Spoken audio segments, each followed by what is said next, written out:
Welcome to While We Were Distracted, the podcast where we explore topics that often get overshadowed in the rush of daily life. I want you to just take a second and picture a line on a graph, just in your head. For the last, 5, maybe 6 years, that line, the one showing how long the average American lives, it's been looking pretty grim. Oh, absolutely. It was a rough half decade. It's been jagged. It's been dipping down. To be honest, we were dealing with a kind of volatility in population health we haven't seen in, a century.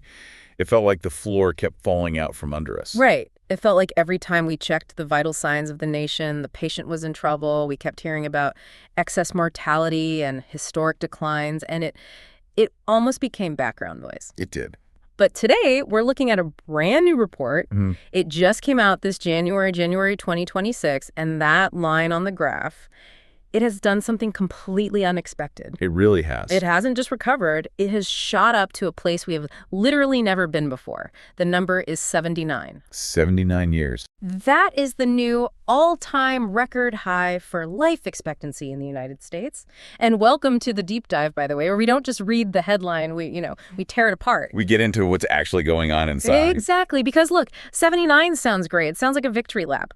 But the sources you brought today, this big CDC report, plus all the analysis, it paints a picture that is, complicated. Doesn't even do it justice. Complicated is putting it mildly. Yeah. This isn't just a simple story about everyone getting healthier. I mean, it's not like everyone suddenly started eating more kale. Right. This is a story about a radical reshuffling of how we die in this country. Exactly. And that's our mission for this deep dive. We need to explain how we jumped more than half a year in life expectancy in, a single 12-month period, which is just bonkers statistically. But we also need to look at the fine print.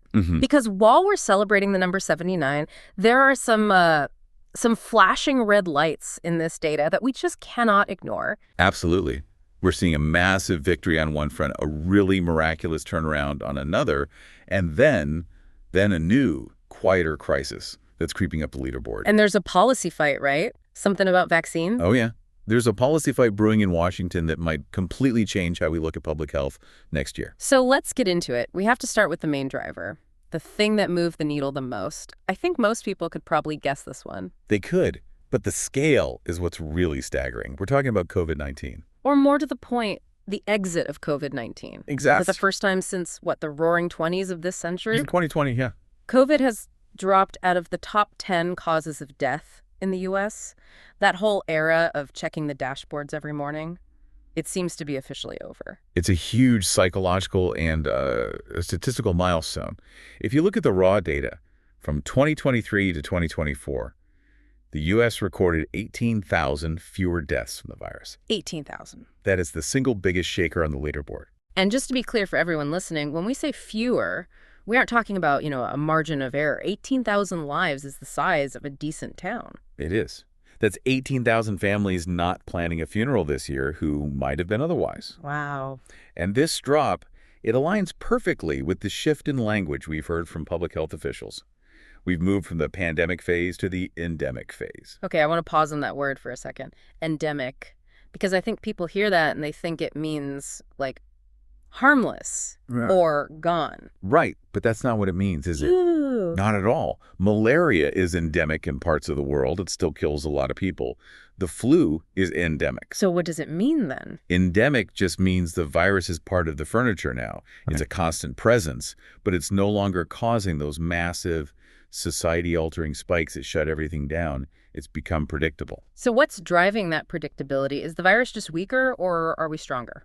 It's mostly us. The report attributes a huge chunk of this to the wall of immunity.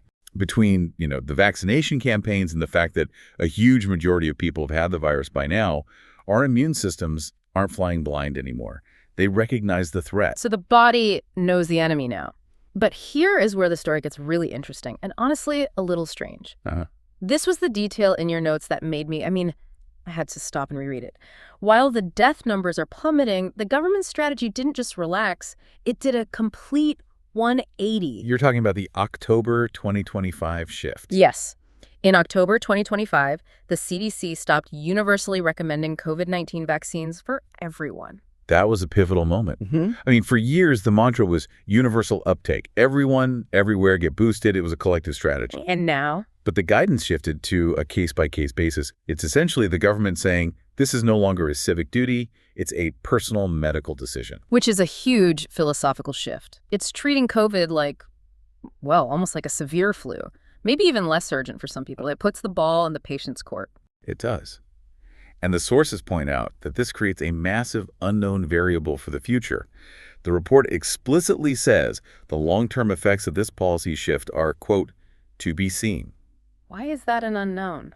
Well, think about it. We know deaths are down now.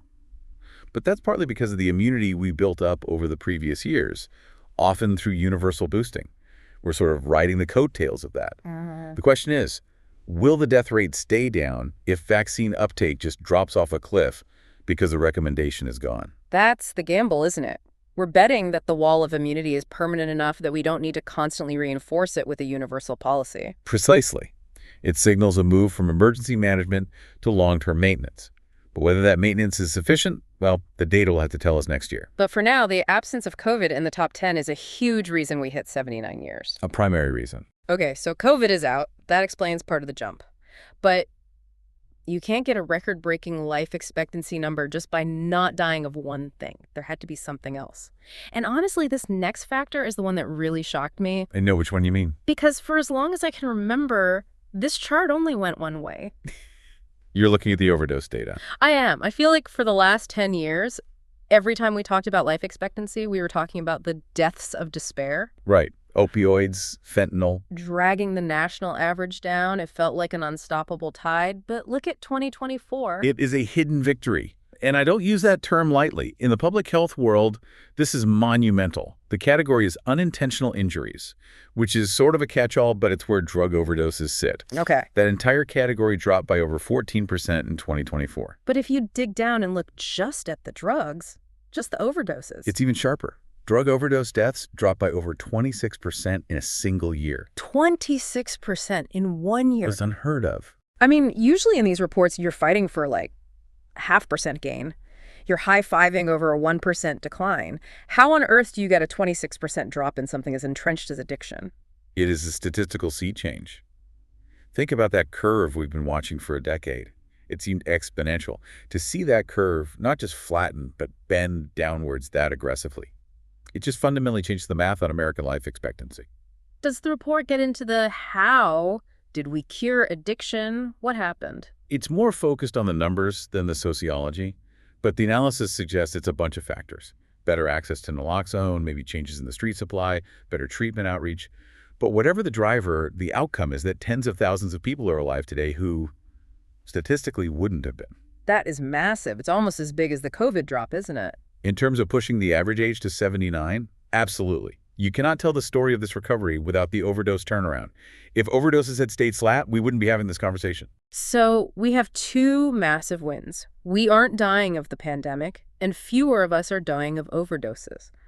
That's the good news. That's the celebration. But nature abhors a vacuum. It does. And the death charts are kind of a zero-sum game. If COVID left the top 10, the list didn't just get shorter. Something else had to move up. So before we get to the new one, which is a really heavy topic, what's still at the top? What's the heavyweight champion of death in America? Well, the number one spot hasn't changed. The constant heavyweight champion, unfortunately, is still heart disease. Still number one, even with all the new drugs and the smartwatches and everything. Still number one. It's a stubborn foe. But, and here's the silver lining, even here, there's progress. The death rate for heart disease actually dropped by about 3% for the second year in a row. So even the number one killer is retreating a bit. Exactly. We are getting slightly better at managing it. That's encouraging. So who else is on the roster? It's the usual suspects in the top 9. You have cancer in number 2. Unintentional injuries is still high despite the drop. Then you have stroke, chronic lower respiratory diseases, Alzheimer's, diabetes, kidney disease, and liver disease. Ones we expect. The chronic conditions of an aging society. Right. But I asked about the vacuum. COVID left the chat. Who entered the chat? This is where the report takes a darker turn.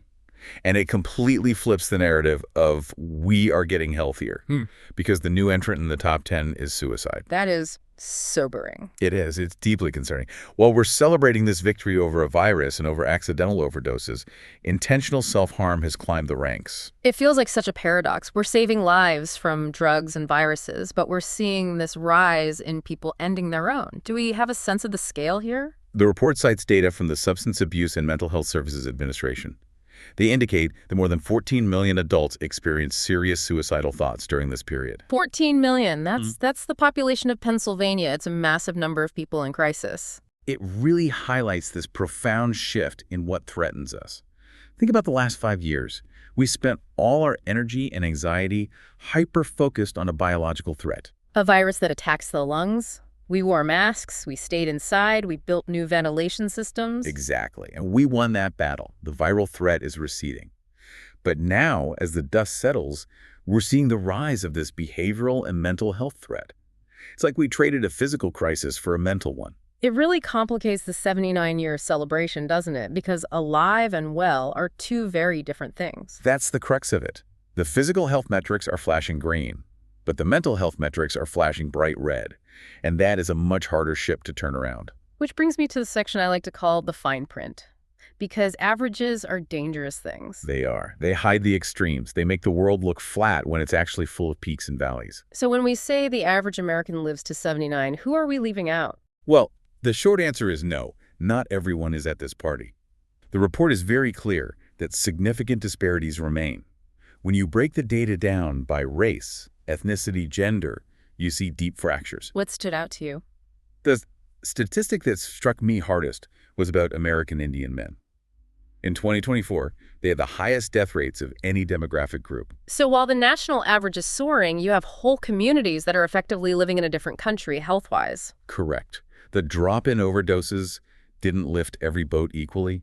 There are pockets of the population that are not benefiting from this public health rebound at all. It just underscores that life expectancy isn't just about medicine. It's about access, infrastructure, systemic support. Absolutely. And speaking of support and infrastructure, we need to talk about the controversy. Oh, this part. I was reading this and I actually had to double-check the date because we just talked about how vaccines helped get us here. You're talking about the new vaccine policy at HHS? Yes. We already mentioned the CDC changed its tune on COVID shots, but it sounds like the Department of Health and Human Services, the big boss agency, is making much broader changes. This is a critical piece of the puzzle, and honestly, it's what might define the next few years of public health data. The sources note that HHS has made significant changes to vaccine policy for children. They actually reduced the number of recommended vaccines. They did. The report mentions that HHS nixed 6 previously routine vaccines from the childhood recommendation list. 6. That's not a tweak. That's a slash. We aren't just talking about the COVID shot here. No, this is broader. And these were, previously routine vaccines. So how is the medical community reacting to that? I can't imagine pediatricians are just nodding along. They aren't. And this is fascinating and, frankly, a bit alarming. The sources explicitly state that pediatricians have effectively split from the CDC and HHS on these recommendations. Wait, explain that. The federal government is saying you don't need these 6 anymore, and the doctors on the ground are saying what? The doctors are largely maintaining their previous standards. They're arguing these vaccines are still necessary. So you have this rupture between federal recommendations and the views of medical practitioners. That puts parents in a wildly confusing position. It puts everyone in a confusing position. You go to your pediatrician, they recommend a shot. You go home and check the government website, and it says you don't need it. Who do you trust? And if the federal baseline changes, what happens with states, with schools, insurance companies? Exactly. States usually look to federal recommendations as the baseline. If that baseline shifts, we might see a very different landscape for childhood health in the coming years. And you just have to appreciate the irony. We are sitting here talking about a record high life expectancy of 79, achieved largely because of these public health measures. And at the very moment of victory, we are seeing a rollback in those very structures. It's a paradox. We're living longer because of the walls we built, and now we are removing bricks from those walls. It raises a huge question about stability. Is 79 a new floor, or is it a peak before a fall? That is the big unknown. If we stop doing the things that got us to 79, we shouldn't be surprised if we slide back down to 76. Public health isn't a trophy you win once. It's a garden you have to tend every day. So let's try to pull this all together, because this report is a bit of a roller coaster. It's got highs, lows, some sharp turns. It really has. On one hand, the headline, 79 years, a record.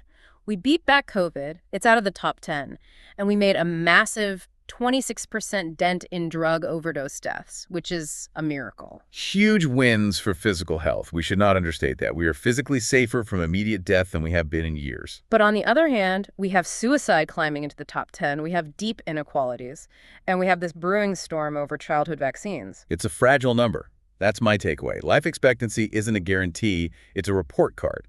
It tells us how we did last year. It feels like we're at a crossroads. We are. If we take our eye off the ball on any of those things, or if we ignore the mental health crisis, that number could slide back down just as fast as it went up. It really makes you think about the definition of health, doesn't it? We spent 5 years hyper-focused on protecting our physical bodies. Right.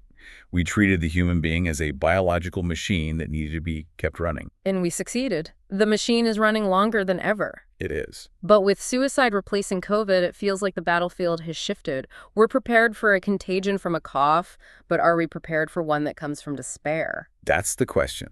We've extended the quantity of life.